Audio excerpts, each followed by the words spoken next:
Psalm 59.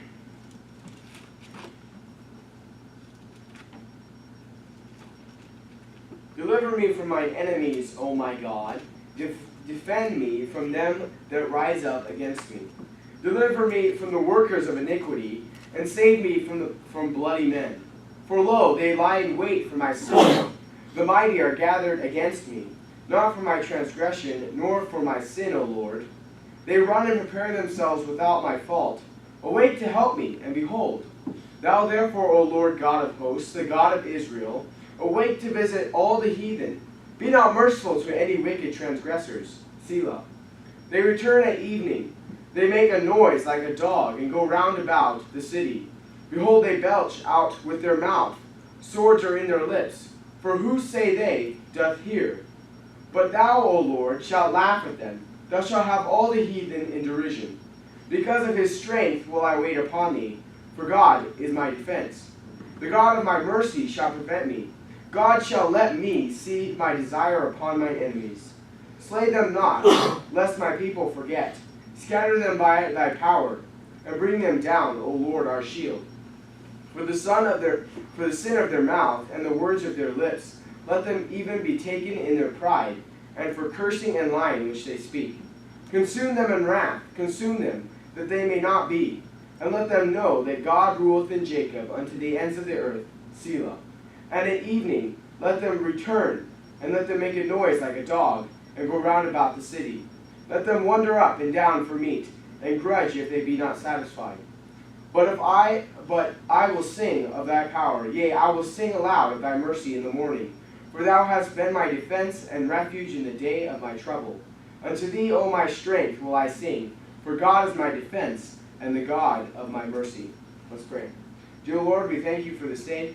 We thank you for this Psalm 59.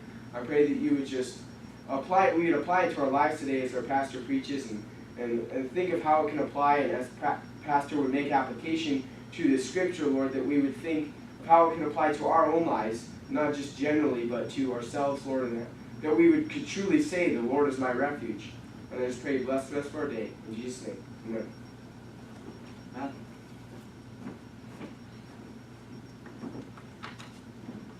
Psalm chapter 59. To the chief magician Altishnith, Misham of David, when Saul sent and they watched the house to kill him. So in this passage, we've been looking at the context of not just David's life, but also the context of Psalm book number 2. And in this passage, we've had 3 chapters that are listed as Altishith, which means destroy not, to not allow these things to be taken away. In Psalm chapter 57, we dealt with faith. Don't destroy faith in the promises of God. Don't allow yourself to be taken away by the evils of this world, to lose faith in the promises that God has provided for the future and for your present time. And so it's helping the individual to hold precious, to hold dear to them, which is that Misham, the precious thing, to hold dear and close to your heart, your faith. Because if you hold close and dear to your heart your faith, then that will be a source of strength rather than being a place that can be shaken and tormented and going about by the winds of the sea. It'll be a solid place to hold refuge and give you strength. And then Psalm 58 was directed not to the individual, but to the church, the righteous, the people of God. And what it is telling them is say, hey, don't destroy righteousness. So as the individual is not to destroy faith, the church is not to destroy righteousness. They are supposed to proclaim righteousness in the land. They should not go about and judge in preference of other people. They are supposed to proclaim the word of God and the whole counsel of God, regardless of the culture. They're not supposed to allow the culture to influence them. So the church needs to hold precious and close to their heart righteousness. It needs to be something that they find as a source of strength, because a lot of times you see in society today that churches are kind of like, well, that part of righteousness was for that culture back then. And then today, it's not really that important.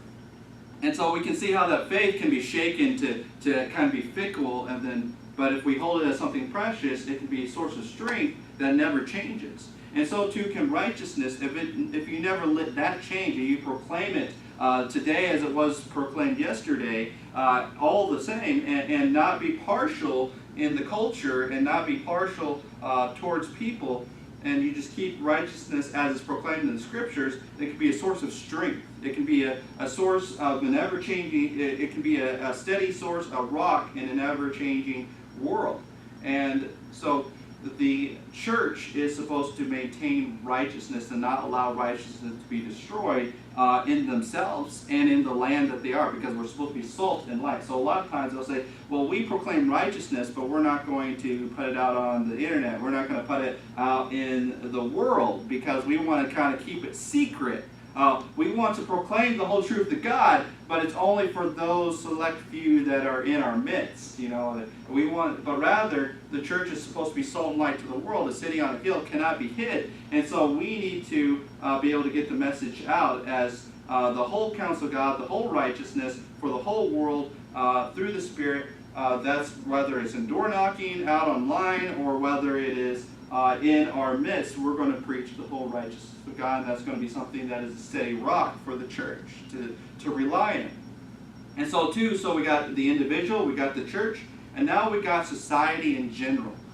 What is society in general supposed to hold dear, to hold close? I believe this passage is telling us not to destroy justice, not to destroy the sense of fear that an individual will have if they transgress the law.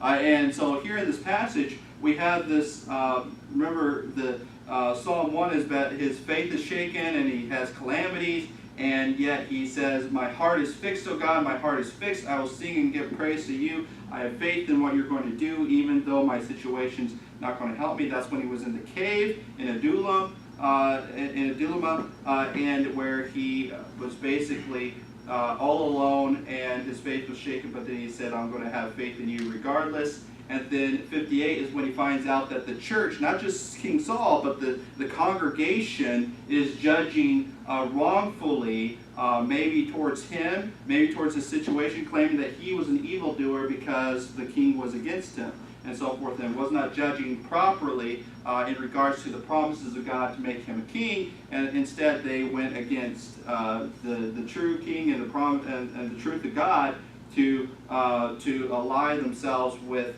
an evil king because he was going against the promises of God. And so in this passage, we have where the subscript says, when Saul sent and they watched his house to kill him. So this is basically, before this time, the evil spirit is upon Saul. He knows that King David is supposed to be the next king after he passes away. And David has always done everything right by Saul, and he's always done everything appropriate, and even when he was a fugitive, would never try to harm Saul whatsoever. He left that up to God.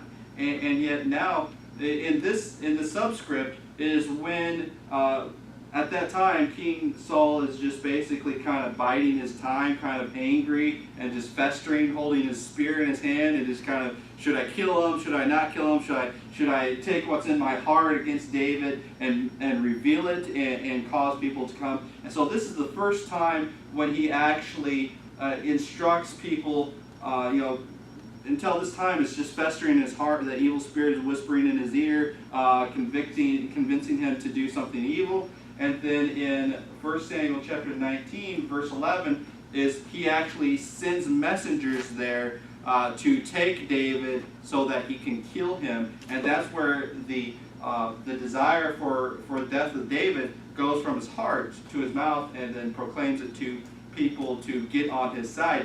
He's conspiring to get God's nation to do this evil on his behalf. And so we have in 1 Samuel chapter 19, verses 11 and 12. 1 Samuel chapter 19. Is that up until this point, it was just kind of a thing. It was just kind of a thing where he just kind of discontented, and yet now Saul reveals it. In the verse 1, Saul spake unto Jonathan his son, to all his servants, that they should kill David. But Jonathan, Saul's son, delighted much in David, and Jonathan told David, saying, Saul my father seeketh to kill thee. Now therefore I pray thee, take heed to thyself until the morning, and abide in a secret place, and hide thyself. So he's hiding himself away. He is hidden away. That is the situation for the psalm that we're reading. And I will go out and stand beside my father in the field where thou art, and I will commune with my father of thee, and I will see that I will tell thee. So Saul's revealed this to Jonathan, his son, and to all his servants, that he wants to kill David. And then Jonathan is going to persuade him, no, that's not a good idea. David's always been your friend. He's always been loyal to you and the country, and he only wants the best for you. In fact, he married your daughter. He's your son-in-law. You know, you're related to each other. And I will go out and stand beside my father in the field where thou art, and I will commune with my father of thee, and what I see, that I will tell thee. And Jonathan spake good of David unto Saul his father, and said unto him, let not the king sin against his servant, against David, because he hath not sinned against thee, and because his works have been to thee word very good. Not just good, but very good. Never gave him any indication that he was against him. The only thing that Saul was jealous of was the song that everybody's always singing, as Saul has killed his thousands and David his 10,000s, and you know that's he became jealous. For he did put his life in his hand and slew the Philistine, and the Lord wrought a great salvation for all Israel. Thou sawest it. You saw him kill the king. You saw him defend the country against this Philistine.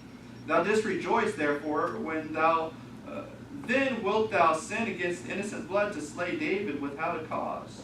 You don't have a cause to slay him. You see, a just and righteous king needs to have a cause to slay somebody. He can just randomly kill somebody. That's what Jonathan is trying to console his father with. Hey, this guy is very good. You shouldn't try to take because the government has the sword, and he does not bear it in vain, but it's for the evildoers, for the unrighteous. It's to make them to fear. But the righteous should never fear such a thing. And yet here, King Saul is turning the sword against David, who does not deserve to be afflicted by the sword of justice. It says, for he did put his life in his hand and slew the Philistine. And then thou sin against innocent blood to slay David without a cause. See, the justice needs a cause to be invoked. And Saul hearkened unto the voice of Jonathan, and Saul sware, as the Lord liveth, he shall not be slain. And Jonathan called David, and Jonathan showed him all these things. And Jonathan brought David to Saul. See, Jonathan is trying to be that peacemaker. You know, he's trying to be, you know, he's following after, you know, he's following after right things. Jonathan's trying to make peace. As times and he was in his presence as times passed. So now he's with Saul again, and then he thinks, well, okay, this desire to kill me has gone away. He's convinced, he's helped. And there was war again, and David went out and fought with the Philistines and slew them with a great slaughter, and they fled from him. And the evil spirit from the Lord was upon Saul as he sat in the house. Probably that song started showing up again, you know. Notice that it's like he has an evil spirit, and that song is giving him that evil spirit in a way. Or that evil spirit is having an avenue through that song that everybody's singing. Saul has killed his thousands, David's 10,000s, and then war is again, and everybody's singing the song again because David won another battle, and then that evil spirit shows up. Notice how that the songs, this is a side issue, but how that the song like that causes an avenue for an evil spirit, and the songs of David cause an avenue for him to be refreshed from the evil spirit. So it's an interesting thing how that music can be an avenue for a devil or for the Lord.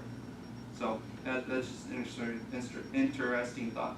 And the evil spirit from the Lord was upon Saul, and he sat in the house with his javelin in his hand, and David played with his hand. So Saul's got a javelin, and David's got a music. You know, so it's like which one are you gonna have? But anyway, and Saul sought to smite David even to the wall with the javelin, but he slipped away out of Saul's presence, and he smote the javelin into the wall, and David fled and escaped that night. Now we know, of course, that this happens again later on, and so it's not like a one-time occurrence. So he seeks to kill Saul in chapter 19, and then he gets reconciled by Jonathan, and then he goes out to war, defends the country, does something great, and then that causes jealousy to rise up again. And then he seeks to smite him, and then later on, he seeks to smite him again later. Or before this, I can't remember, but anyway. And so Saul sent messengers, verse 10, and Saul sought to smite David even to the wall, to the javelin, but he slipped away out of Saul's presence, and he smote the javelin into the wall, and David fled and escaped that night. So it's nighttime now, and then the verse 11 and 12 is basically where the subscript enters in when Saul sent and they watched his house to kill him. Verse 10 and 11, Saul sent messengers unto David's house to watch him and to slay him in the morning. And Michal, David's wife, told him, saying, If thou save not thy life tonight, tomorrow thou shalt be slain. So Michal let David down through the window, and he went and fled and escaped. And Michal took an image and laid it in the bed, and put a pillow of goat's hair for his bolster, and covered it with a cloth. And when Saul sent messengers to take David, she said, He's sick. And Saul sent messengers again to see David, saying, Bring him up to me in the bed, that I may slay him. So just bring the whole bed. Just take the whole bed over here, that I may slay him. And Saul sent the messengers again to David, saying, Bring him up to me in the bed, that I may slay him. And when the messengers were come in, behold, there was an image in the bed, with a pillow of goat's hair for his bolster. And Saul said unto Michal, Why hast thou deceived me so, and sent away mine enemy, that he is escaped? And Michal answered, He has said unto me, Let me go. Why should I kill thee? He was going to kill me. Well, like a father like a daughter, I guess. But anyway. So David fled and escaped, and came to Samuel to Ramoth, and told him that Saul had done unto him. And Samuel went and dwelt in Naioth. And so here is, now David is with Samuel, the one who's anointed him, and he fled to the right place. He's now the king is after him, the highest authority in the land of justice is now after him. And so he flees to his only other source of justice, which is the man of God. That's his only other defense. He flees over to him. And then, of course, later on he does flee into the cave, and he's not even able to go to Samuel, because Samuel dies later on. And it was told Saul, saying, Behold, David is in Naioth in Ramoth. And Saul sent messengers to take David, and when they saw the company of the prophets prophesying, and Samuel standing as appointed over them, the Spirit of God was upon the messengers of Saul, and they also prophesied. They got saved. They got converted. They got revived. Samuel's having a revival service here in this town, and everybody who's coming to it is getting saved because they hear the word of the Lord, and they're talking. Probably Samuel's telling about how the nation is anointed of God to be God's people, and to follow after God, and to do what is righteous, and to not allow righteousness to be taken over by wicked men, and all these messengers ready to do the will of King Saul is like, hey, wait a minute, God is our king, not King Saul, and we need to do what God tells us to do. And so they're just getting converted, and they're getting saved, and all this stuff, and they keep on coming. It's similar to where Elijah, when all those people, like 50 people came from the king, he sent fire down to them. This is kind of like the reverse of that. He sent the glory down and saved them instead of burned them up. So you either get heaven at a revival service, or you get the fire revival service, right? But anyway, that's another message for another time. But when it was told Saul, he sent other messengers, and they prophesied likewise. And Saul sent messengers again. Keep them coming, Hey, if the devil's going to send you people to harass you, that's the best outcome. Get them saved, Hey, whether they come with the Lord or come with the devil, if we can get them converted, there you go. But where Samuel and then went also Ramoth. Then went he also to Ramoth, and came to a great well that is in Seku. And he asked and said, Where are Samuel and David? And one said, Behold, they be at Naioth in Ramoth. And he went thither to Naioth in Ramoth, and the Spirit of God was upon him also. And he went on and prophesied until he came to Naioth in Ramoth. And he stripped off his clothes also and prophesied before Samuel in like manner, and lay down naked all that day and all that night. Wherefore they say, is Saul also among the prophets? And David fled Naboth and Ramoth, and came and said before Jonathan, what have I done? What is mine iniquity, and what is my sin before thy father, that he seeketh my life?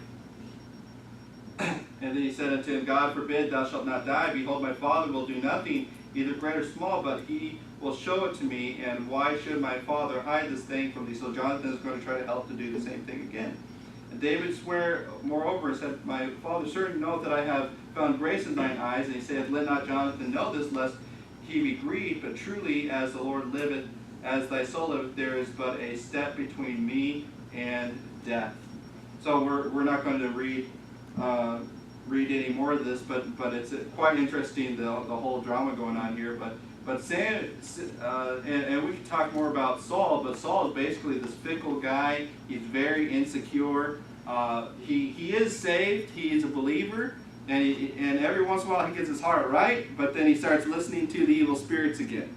He doesn't have. He's that type of guy who's destroyed his faith, if you will. He's not trusted in it as he should have. He should have trusted in the promises of God, but every time, this is the way Saul is, every time a good man comes and tries to work with him, he gets his heart right. And then every time a bad man comes along or an evil spirit comes along to the Lord, he starts listening to that. You see, he's very fickle. He's destroyed his faith. And then when he's in church, he's up there prophesying with the best of them. You know, yes, God has called me to be the king of His people, and He's called me to defeat His enemies, and He's called great men like David to come and help me, and all these things, and I'm trying to do the will of the Lord, and I'm humbling myself before the man of God. You know, when they take their garments and stuff, that's showing humility, because he has royal garments on. He has these the garments of authority on, and so he takes those off and he humbles himself before the prophet Samuel, and he is prophesying that the Lord, the promises of the Lord are true, the promises of the Lord are right, and he's telling, just like the sons of Korah have proclaimed that God is going to come, His Christ is going to come, we're going to be one with Him. And this when he's talking about prophesying, he's agreeing with the prophecies that have been made, and he's proclaiming with his mouth, yeah, God is right, God is true, and so, but whenever that is done, whenever the spirit of revival, if you will, is gone, and the emotionalism is gone, then he allows the evil spirit to harass him once again.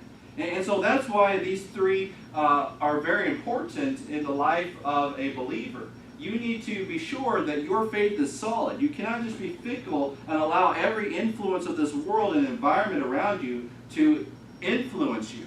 And then so too with the people, as an individual, you need to have solid faith in God and His promise to not be moved by every wind of doctrine, every wind and devil and spirit that comes along.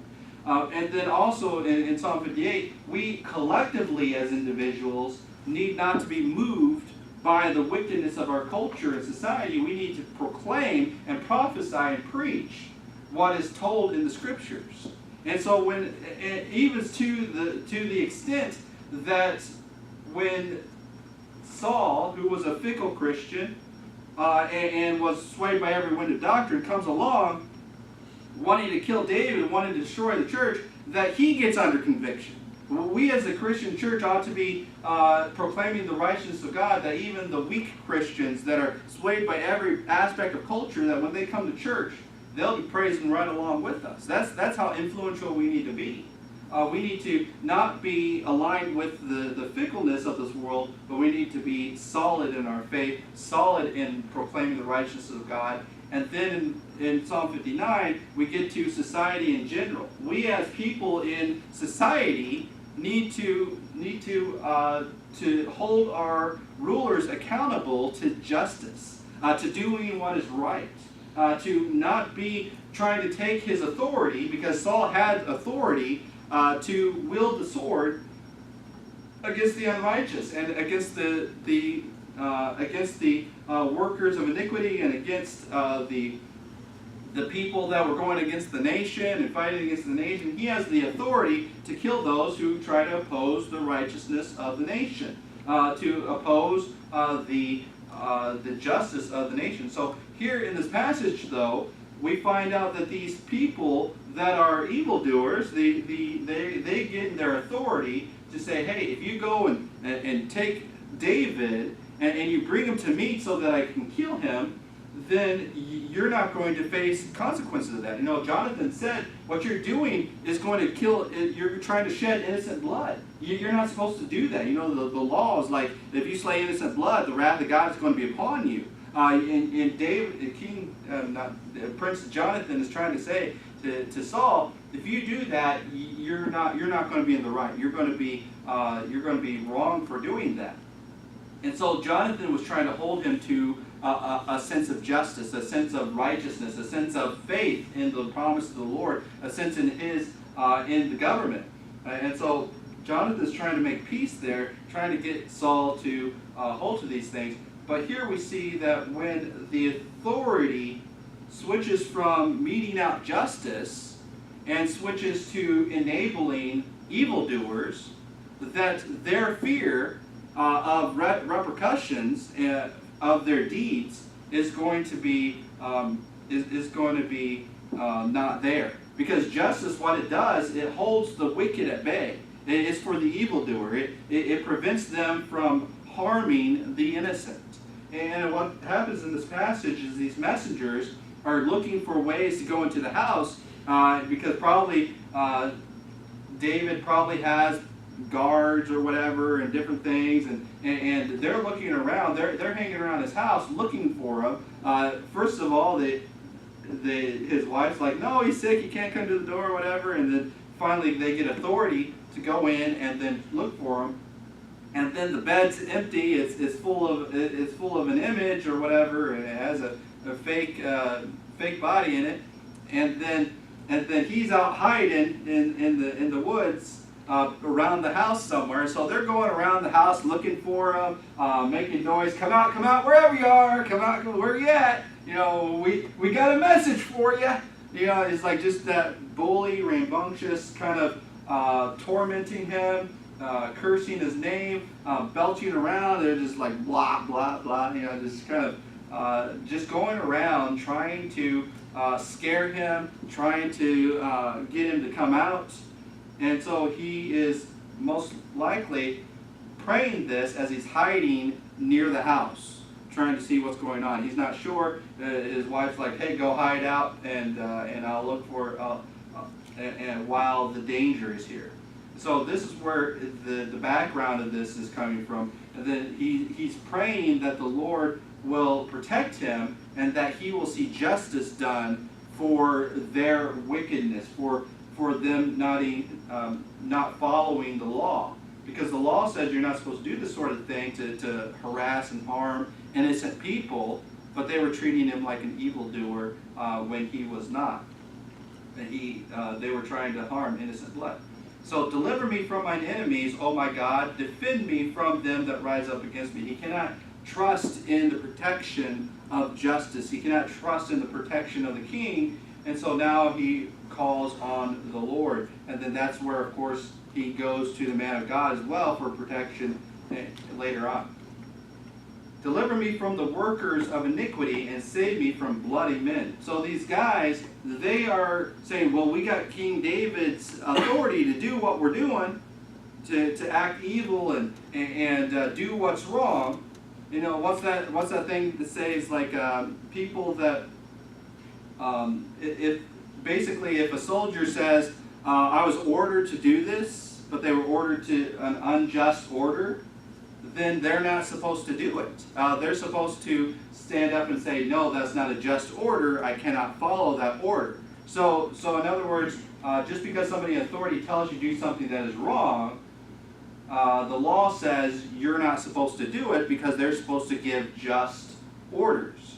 And what he's saying here is deliver me from workers of iniquity. They're doing something by an excuse, saying, well, I am doing this because I'm ordered to do it. I'm going to torment and mock and tell him to come out of the woods, and I'll call him all these silly names and taunt him and make threats against his family and all these different things, so that I can try to scare him or anger him in coming out.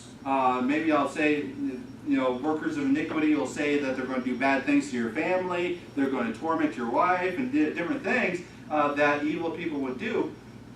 He says, deliver me from the workers of iniquity, save me from bloody men. They want to, the moment he comes out and shows himself, what are they going to try to do? Pin him to the wall with a javelin or something, right? They're trying to kill him. They're trying to hurt him. They're trying to get him to trip up. And save me from bloody men, for lo, they lie in wait for my soul. They don't just care about me as an individual. They want to rip my soul from you. They want to destroy me. They want to not only kill my body, but they want to kill my soul. They want to take me down to hell with them. That's what the wicked want to do. They're not just content on taking themselves to hell. They want to take as many people with them as they can. And so, for lo, they lie in wait for my soul. The mighty are gathered against me. See, it wasn't just the scum of the earth that was there. It was the authorities, people that were in authority. It was King Saul, who was anointed by God to be leaders of the nation. His men, the servants of Saul, were against him. The authority, the mighty, are gathered around him. It's not like he can run off and get a bunch of the king's men to defend against some scum of the earth that is tormenting him and his family, because the scum is the authority. It is the mighty. The mighty are gathered against me. Those people who were supposed to be there for justice, the police officers that are supposed to be there for protection, they are corrupt. They are doing evil deeds. The chief of the police, the king of your country, is corrupt, and therefore there is no defense for you except for the Lord. And he says they basically destroyed their justice, their righteous sword, if you will. They run and prepare themselves without my fault. I did not do anything to deserve their sword, to deserve their persecution, to deserve the righteous indignation of the law. They run and prepare themselves without my fault. Awake to help me, behold. He says, God, nobody's here to defend me, but I trust in your promises. I trust in your righteousness, and I also trust that you're going to be there to defend me, so that I will see justice done against these people. I will see justice in my time. But until that time, I'm going to be defended by you, because they're not there to defend me. Thou therefore, O Lord, God of hosts, the God of Israel, awake to visit all the heathen. Be not merciful to the wicked transgressors. He's saying, hey, I don't care who they are. In the order of justice, the authority. See, King Saul had the authority to protect the innocent from the wicked, but then now King Saul has become the wicked, and the innocent are being persecuted by King Saul. Then the only one to awake now is God, because God has given that authority to King Saul. But hey, wake up, God! Your authority is out of order. It's out of course. I need you to take control of the situation, and then I need you to defend me. It's kind of similar to that, where a local police officer is in charge of a crime scene or whatever, and then the FBI agent from out of town comes in and says, "I'm taking over this investigation." That is kind of what he wants God to do here. The local officer, King Saul, is in charge of this situation, but he's corrupt. He is evil. He's taking his righteous sword, and that he's got from God, and he's using it for iniquity. He's using it for wickedness, and so he's calling on God, the authority of Saul, to come in and take over the situation.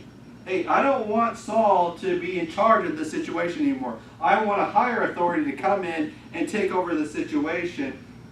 Thou therefore, O Lord God of hosts. Notice it says, thou therefore. This is what's happening to me.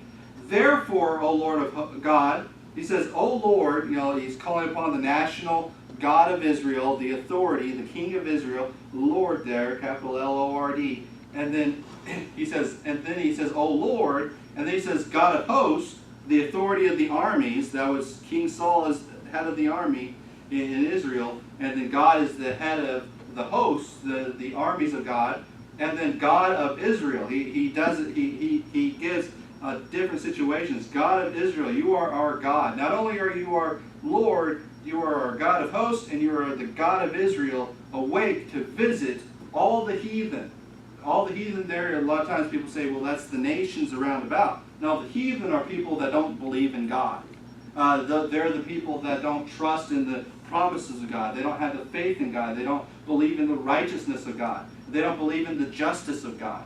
Those heathen, those people that don't trust in you, be not merciful to any wicked transgressors. They don't trust in you. They don't believe in you. And in fact, they are doing wickedly. I want you to stop everybody who's wicked in the government of Saul, who is trying to harm innocent blood. I want you to stop them. I want you to investigate the situation, get all the corrupt people out of there.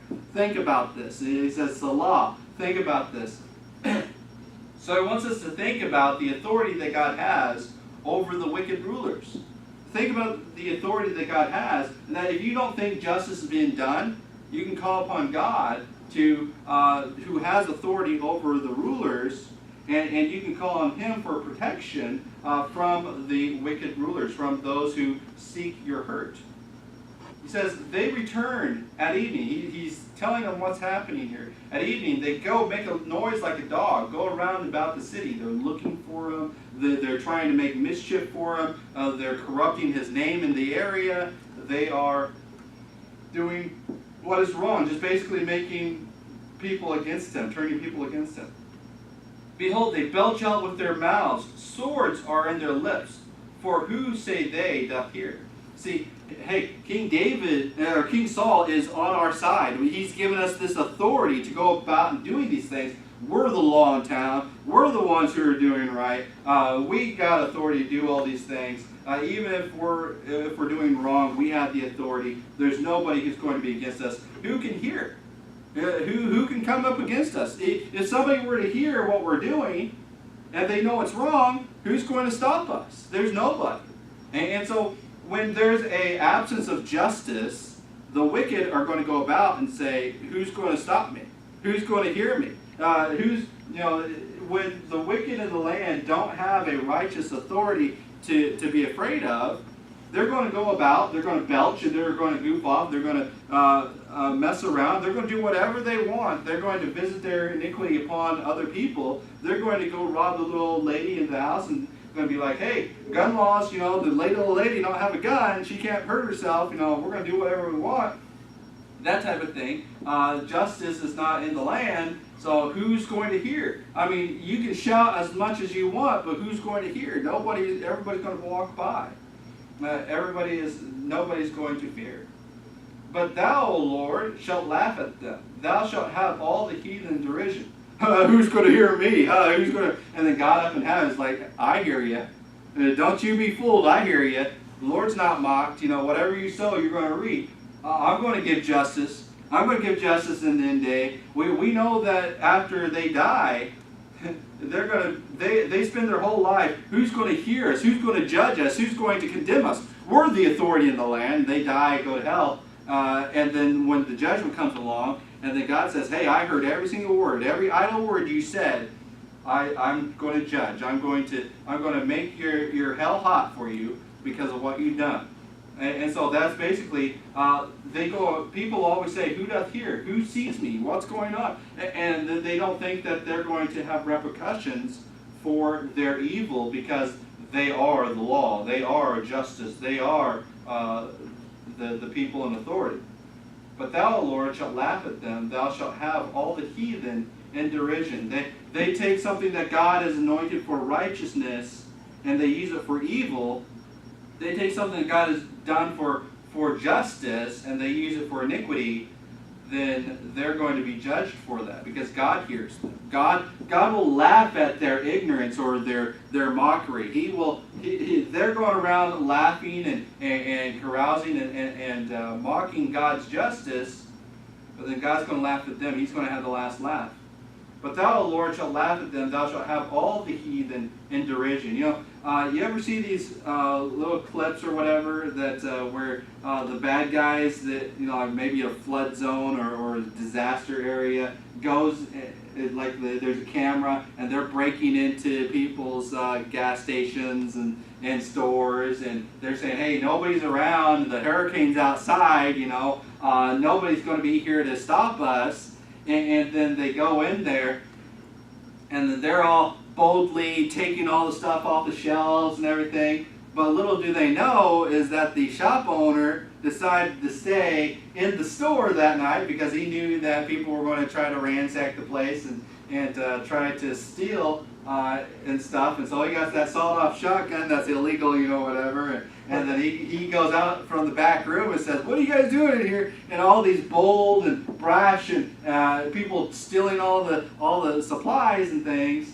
And then all of a sudden they're in derision. What is that? They're following all over each other trying to get out of the place. Ah, you got the gun, we're going to get out.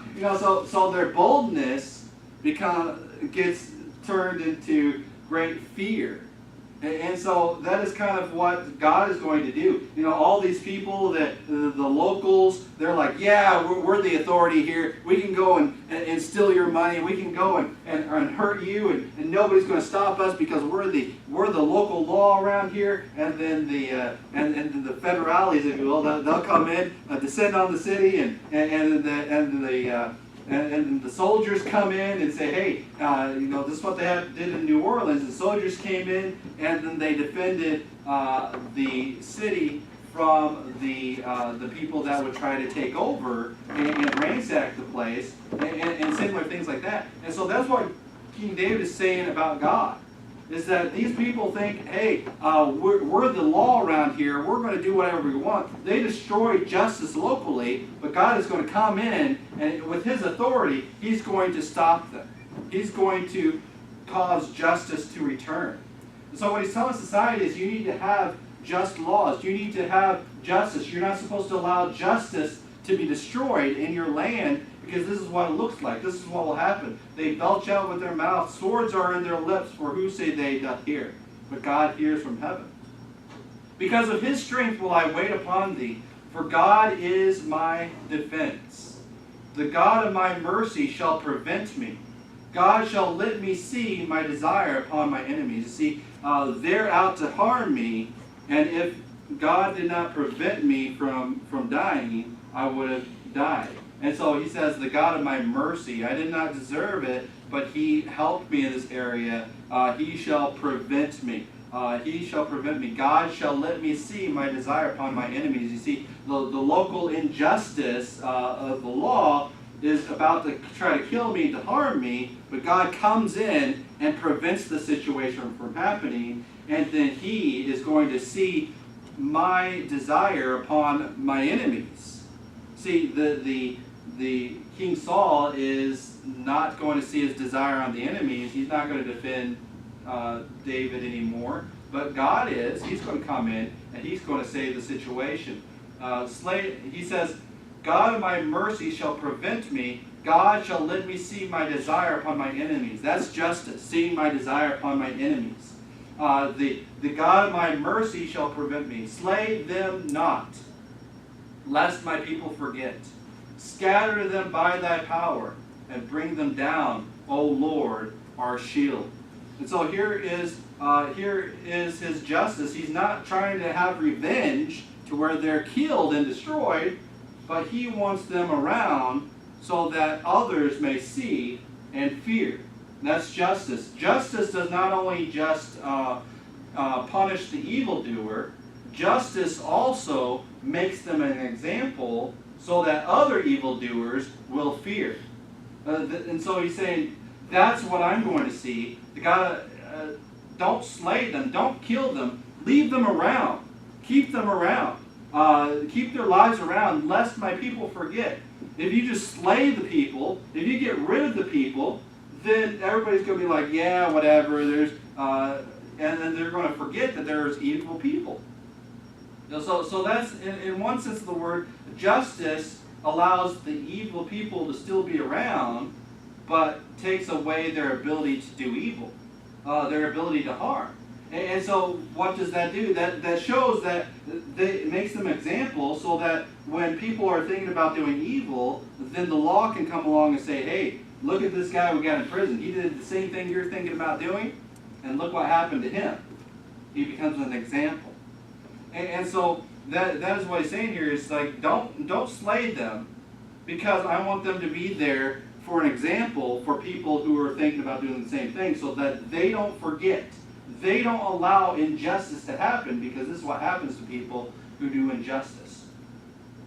He says, for scatter them by thy power. I don't want them to be slain, but I want them to be scattered. In other words, they're gathered together to do injustice, but I want the righteous to come along, and I want the righteous God to slay them not, but scatter them, to, in other words, to remove their power. Because like a pack of dogs, an individual dog usually is afraid of authority and is going to be an obedient dog, if you will.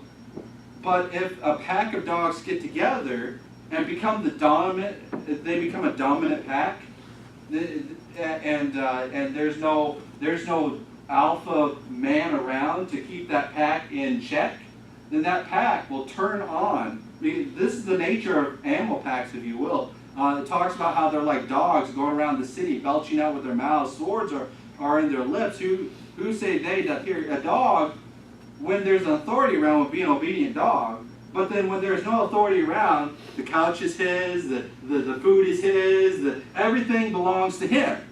You know, that's just the nature of a dog. I mean, good or bad dogs, if they have a dominant authority, they're obedient. But if they don't have a dominant authority and they think they're the dominant authority, and you get a pack of dogs that think they're a dominant authority, then there is no authority, and they find their desire upon whatever they want. They will do a lot. And so if you study out basically packs of dogs that are allowed to run loose, they become tormentors. They become without mercy. You know, there will be packs of dogs that have been known to snatch children from their yards and just devour them and things like that. But when they have an authority, then they're scattered. You know, dogs together in a alpha pack are not good, but if they're scattered, you can have the authority, and then that dog will be obedient. And so he says, slay them not, lest my people forget. Scatter them by thy power, and bring them down, O Lord, our shield. You know, when that guy comes along, you know, that the dog pound guy or whatever, dog catcher guy comes along with his trank gun and then shoots the rabid dog or whatever. You know, scatter the pack, and then the ones that are the troublemakers, you take them down. That's how you get rid of these type of people. So that's what justice does. Because in the Bible, when something is called a dog, it's basically a person without a conscience, if you will. They just do what naturally comes to them. And in a pack, what naturally comes is the flesh. And then when the flesh has its way, it leads to death. It leads to destruction. It leads to iniquity. It says, slay them not, lest my people forget. Scatter them by thy power, and bring them down, O Lord, our shield, protecting us. For the sin of their mouth, and for the words of their lips, let them even be taken in their pride. Oh, look at me, I'm the authority. Look at me, nobody can go against me. And then when what they say, when justice comes, you know, every idle word will be judged by God. The sin of their mouth and the words of their lips, let them be even taken in their pride. They're lifted up, they're cast down. That's what God will do. And that's part of justice, is to cast people down, to take the arrogancy out of the mouth. You see a guy who is thinks that nobody can hurt him, and he's a bad guy, and he goes around, nobody can hurt me. I'm the top dog. I'm the alpha guy around here, and then he's just talking. He's spouting off. He's just whatever comes to his mind, and it's just trying to torment people. And then basically, the Bible talks about in Psalm 3. Not Psalm 3, but Romans 3, how that he's going, or 4, that he's going to cause them to be silent. He's going to cause them to become guilty before God, and that all the world may be silent before God. Here, in their pride, spouting off things that they ought not, they will be taken. They will be taken in their pride.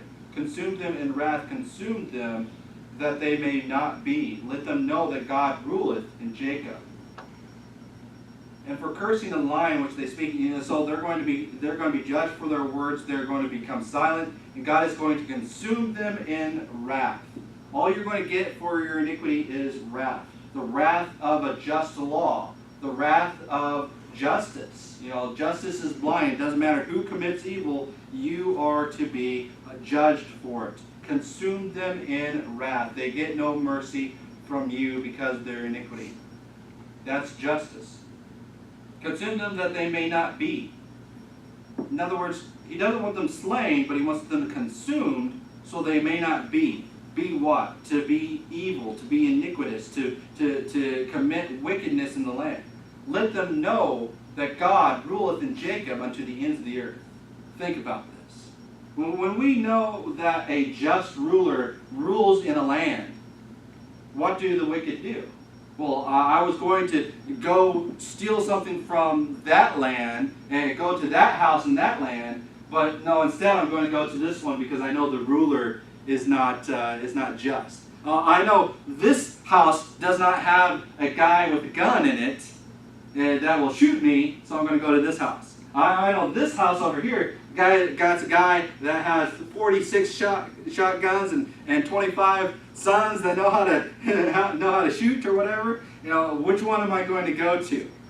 The same way with the nation. If I know that God rules in Jacob, if I know that God rules in Israel, if I know that God rules in this land, I'm not going to steal from God. I'm going to go steal from somebody else. See, that's the way justice works. When they know that your sheriff or that your police officers are going to do their job in your land, crime will go down because they know that they cannot get away with it.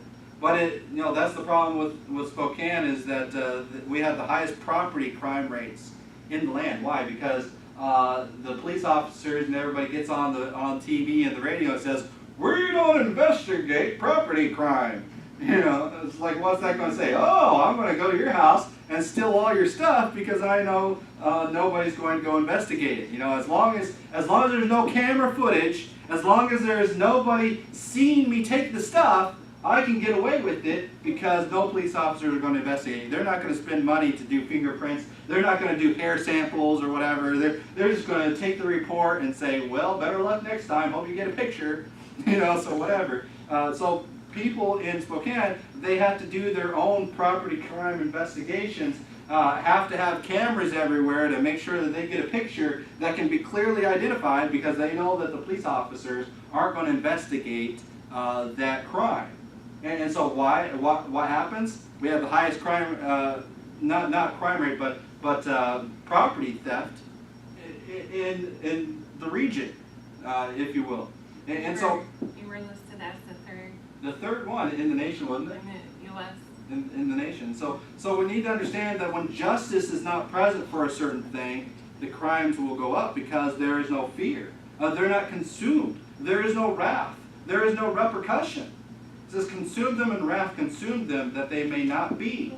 And let them know that God ruleth in Jacob unto the ends of the earth."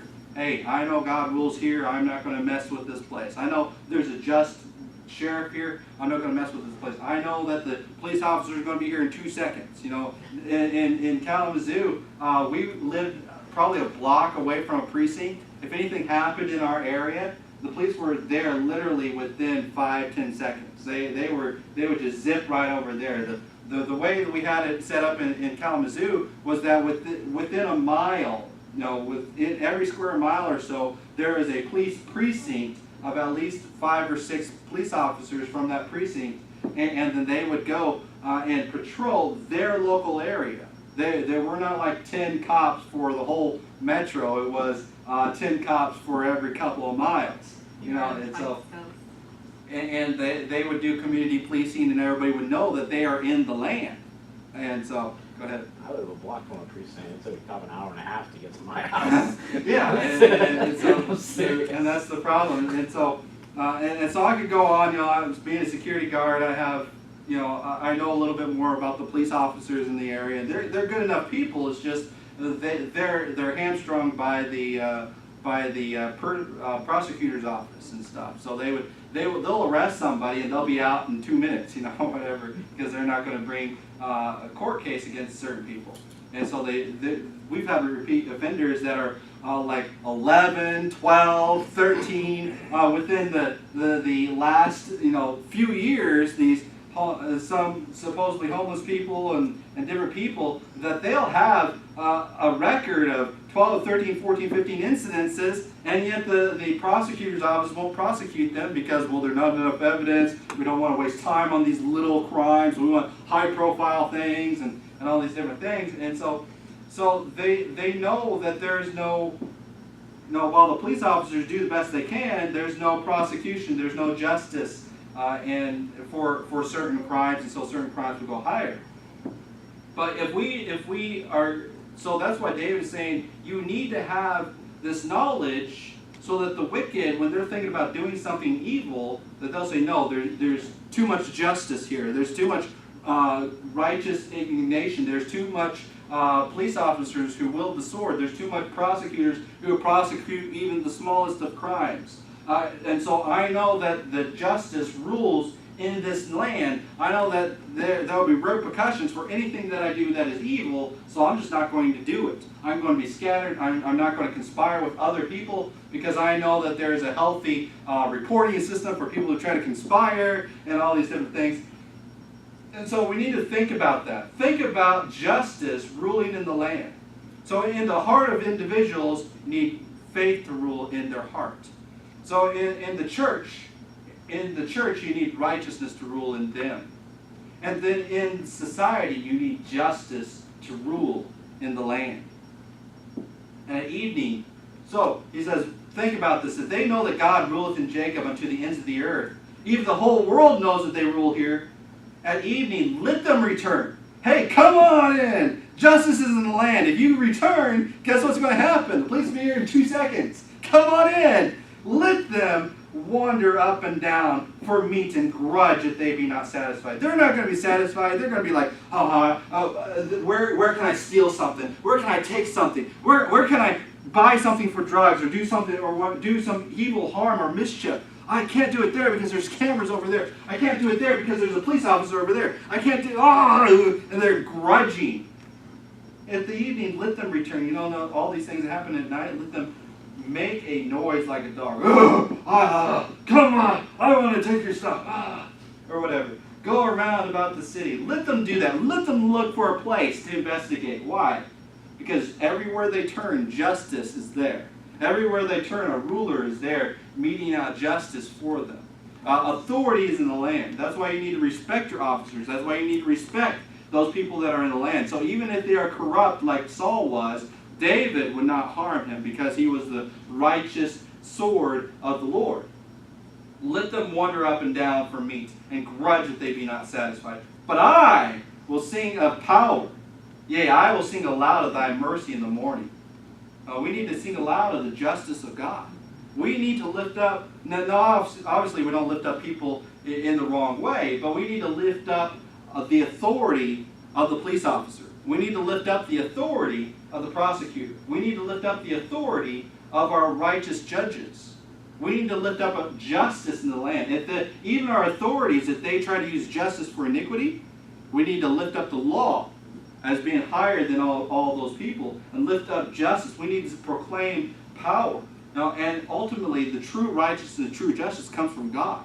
We as Christians, if we lift up God and His law, the law written in this Bible, then our laws locally will be better. And they will be more just. They will be more righteous. If we lift up, as Christians, righteousness in the land, this law here will become our law here in society. And so when we have faith in our hearts and righteousness in the church, then society will be more just. And so these three things we need to hold dear in our hearts and realize that we need to sing its praise. We need in our heart sing faith unto the Lord and promises of God, and proclaim that God is true, and will praise thee, O Lord, among the people. Verse 9 of 57, I will praise thee, O Lord, among the people. I will sing unto thee among the nations. And then also, verse 58, Psalm 58, verse 11, so that man shall say, verily, there is a reward for the righteous. Verily, he is a God that judgeth in the earth. The righteous shall rejoice, and when he seeth the vengeance, he shall wash his feet in the blood of the wicked. We need to realize that, hey, God is authority. God reigns. I will sing of thy power, God's authority, God's power. The power of God is justice in the land. So we know that there is righteousness. We know what God says in his word, but if there's no justice to back it up, if there's no authority to back it up, then it doesn't matter. All these three things are integral to each other. They need to be together. A threefold cord is not easily broken. If you hold these things precious in your heart and proclaim them to the world about you and into yourself and in your church, then this threefold cord will be a blessing to society. This is precious to our hearts, precious to society. It will destroy the wickedness out of our land. I will sing of thy power, yea, I will sing aloud of thy mercy in the morning, for thou hast been my defense and refuge in the day of my trouble. When I had trouble, I cried unto the Lord. He heard my cry and pulled me out of the miry pit. What are we trusting in? Unto thee, O my God, my strength will I sing. You see, if we have these threefold cord, three precious things of David that we don't allow to be destroyed in our church, in our society, in our heart, then he will be our strength. These three things of God will be our strength. I will sing, for my God is my defense and the God of my mercy. When you open your mouth, what comes out? Will come out praise of faith? Praise of God's righteousness? Praise of God's justice and power? Or will it be shaken faith? Will it be fickleness like Saul? Will it be judging and allowing the wicked to influence the church? Or will it be the church influencing and salt and light for the world? And so a lot of times people say, well, that government is wicked, and so we shouldn't influence that government. We shouldn't have part of it. We're not going to vote. We're not going to do these things. We're not going to use our influence on that evil government because that's the devil's system. That is the wicked system. The only reason why it's the devil's system is because he gave it to him. So we as godly Christians need to have faith in our hearts, proclaim righteousness in our church, and justice in the land, and we need to be influencers in every single aspect that we can for the Lord. Because if we are, then everybody will know that God rules in Spokane. Everybody will know that God rules in America. Everybody will say, yes, that is a Christian nation because God rules there. Blessed is the nation whose God is the Lord.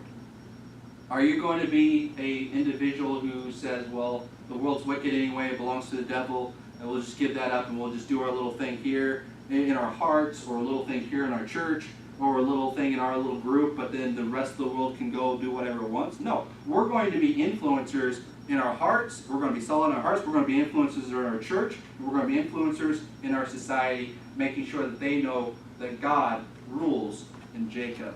Let's pray.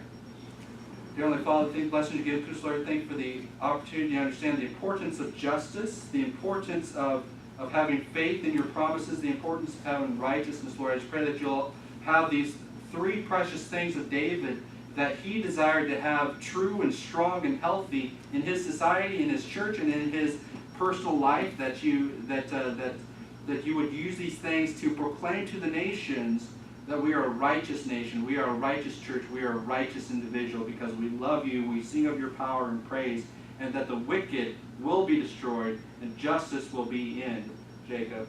Amen.